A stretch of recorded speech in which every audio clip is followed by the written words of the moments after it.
Hello friends, welcome to home food recipes. આજે આપણે બનાવશું લગ્ન પ્રસંગમાં હોય છે એવું અને શીતળા સાતમ ઉપર ખાઈ શકાય એવું કાજુ કારેલાનું શાક, જેને બનાવવું એકદમ સરળ છે. આજે આપણે બિલકુલ પણ કડવું ના લાગે એ રીતે આ શાક બનાવશું, જેથી જો નાના બાળકો કારેલા ના ખાતા હોય તો એ લોકો પણ એને ચોક્કસ ખાશે.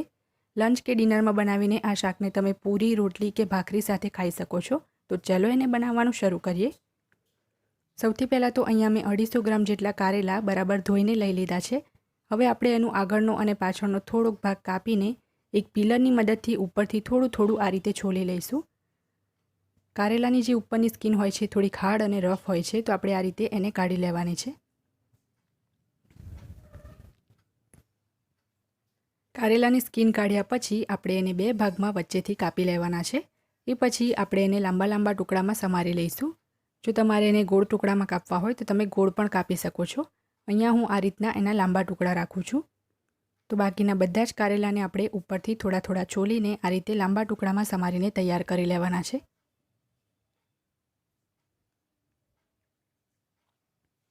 અહીંયા તમે જોઈ શકો છો કે બધા જ કારેલા મેં આ રીતે લાંબા ટુકડામાં કાપીને રેડી કરી લીધા છે. હવે આપણે એની અંદર 1 ચમચી જેટલું મીઠું નાખીશું અને હળવા હાથે આપણે એને મિક્સ કરતા રહીને થોડુંક મસળી લેવાનું છે. એ પછી આપણે એના ઉપર એક પ્લેટ ઢાંકીને 15 થી 20 મિનિટ માટે એને એમ જ રહેવા દઈશું. હવે મેં ગેસ ઉપર એક પેન ગરમ કરવા મૂકી દીધું છે. એમાં 1 મોટી ચમચી જેટલા સફેદ તલ ઉમેરીશું અને ધીમા તાપે આપણે એને સતત હલાવતા રહીને ડ્રાય રોસ્ટ કરી લઈશું. તલ આપણા સરસ શેકાઈ ગયા છે, તો આપણે એને એક પ્લેટમાં કાઢી લઈશું અને સેમ પેનની અંદર જ આપણે 2 મોટી ચમચી એટલે કે 2 ટેબલસ્પૂન જેટલા સિંગ દાણા ઉમેરીશું અને સતત હલાવતા રહીને આપણે એને પણ ધીમા તાપે સાંતળી લેવાના છે. સિંગદાણા પણ સરસ શેકાઈ ગયા છે, તો આપણે એને બહાર કાઢીને ઠંડા થઈ જાય ત્યારે છોલીને તલ સાથે જ મિક્સરમાં અધકચરા પીસી લેવાના છે. 15 થી 20 મિનિટ થઈ ગઈ છે. આપણે હવે પ્લેટ ખોલી લઈશું. આપણા જે કારેલા છે થોડાક સોફ્ટ પણ થઈ ગયા છે મીઠુંના લીધે.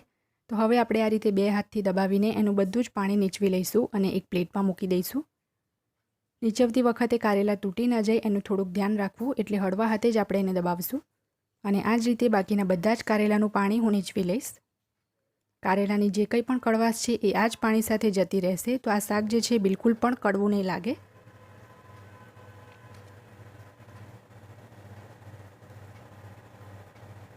હવે મેં ગેસ ઉપર એક પેન ગરમ કરવા મૂકી દીધું છે. એમાં 4 મોટી ચમચી એટલે કે 4 ટેબલસ્પૂન તેલ ઉમેર્યું છે.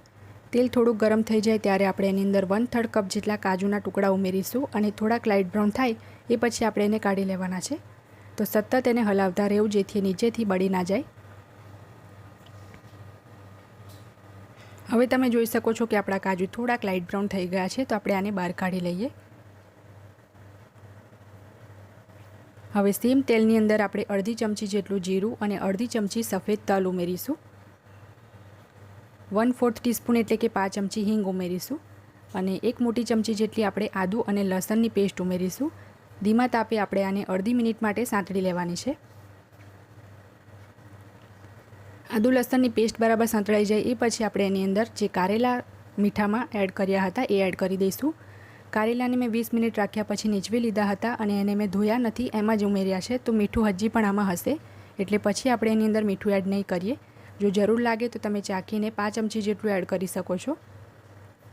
હવે એને તેલમાં મિક્સ કરી લીધા પછી ઢાંકીને 5-7 મિનિટ ચડવા દઈશું. 7 મિનિટ પછી આપણે ઢાંકણ ખોલી લઈશું. વચ્ચે મેં એક વખત એને ખોલીને મિક્સ કર્યું હતું અને તમે જોઈ શકો છો કે આપણા કારેલા એકદમ સરસ સોફ્ટ થઈ ગયા છે. તો આપણે આની અંદર સિંગદાણા અને તલનો પાવડર ઉમેરી દઈશું. સિંગદાણાને મેં છોલીને તલ સાથે જ મિક્સરમાં અધકચરા પીસી લીધા હતા. 1/4 ટીસ્પૂન એટલે કે 5 ચમચી હળદર અને 1 મોટી ચમચી એટલે કે 1 ટેબલસ્પૂન ધાણા જીરું પાવડર ઉમેરીશું. હવે આપણે એમાં કલર માટે 1 મોટી ચમચી કાશ્મીરી લાલ મરચું અને 1 ચમચી તીખું લાલ મરચું ઉમેરીશું. 1 મોટી ચમચી એટલે કે 1 ટેબલસ્પૂન સૂકા કોપરાનું છીણ ઉમેરીશું અને બધું જ બરાબર મિક્સ કરી લઈશું. મસાલાની સાથે જ આપણે એની અંદર ગોળ પણ ઉમેરી દઈશું. તો અહીંયા મેં 2 મોટી ચમચી જેટલો 2 ટેબલસ્પૂન ગોળ લીધો છે. ગોળ તમારે તમારા સ્વાદ મુજબ લેવાનો છે. હવે આપણે જે કાજુ ફ્રાય કર્યા હતા એ પણ આપણે આની અંદર એડ કરી દઈશું. કાજુ તમે તમારી પસંદ મુજબ વધતા ઓછા કરી શકો છો. બધું બરાબર મિક્સ કરીને કાજુની સાથે જ કારેલાને 2 થી 3 મિનિટ માટે ઢાંકીને કૂક થવા દઈશું. જેથી કાજુ પણ કડક ના લાગે અને થોડાક સોફ્ટ થઈ જાય. તો હવે આપણે એના પર ઢાંકણ ઢાંકી દઈએ. 3 મિનિટ પછી આપણે ઢાંકણ ખોલી લઈશું અને ગેસની ફ્લેમને બંધ કરી દઈશું. આપણું કાજુ કારેલાનું શાક બનીને તૈયાર છે. ગોળ પણ એકદમ સરસ રીતે ઓગળી ગયો છે. લગ્ન પ્રસંગમાં સાઇડ ડિશમાં મોટે ભાગે તમને આ શાક ખાવા મળી જશે અને તમે આને બનાવશો તો એ બિલકુલ પણ કડવું નહીં લાગે. તમને ખબર જ નહીં પડે કે તમે કારેલાનું શાક ખાઈ રહ્યા છો. આગલે દિવસે બનાવીને બીજા દિવસે તમે આને શીતળા સાતમ પર પણ ખાઈ શકો છો, કારણ કે આ શાક પાણી વગરનું હોય છે તો બીજા દિવસે પણ ખરાબ નથી થતું. ફ્રેન્ડ્સ, જો તમને મારી આજની આ રેસીપી પસંદ આવી હોય તો મારા વિડીયોને લાઇક અને શેર કરી ચેનલને સબસ્ક્રાઈબ કરવાનું ના ભૂલતા. સબસ્ક્રાઈબ બટનની બાજુમાં જે બેલ આઇકન છે એને પણ દબાવજો, જેથી તમને મારા દરેક નવા વિડીયોની નોટિફિકેશન મળતી રહે. અને જો તમારે મારો આ જ વિડીયો હિન્દીમાં જોવો હોય તો એની પણ મેં લિંક નીચે ડિસ્ક્રિપ્શન બોક્સમાં આપી દીધી છે. તો મળીએ નેક્સ્ટ વિડીયોમાં. ત્યાં સુધી આવજો.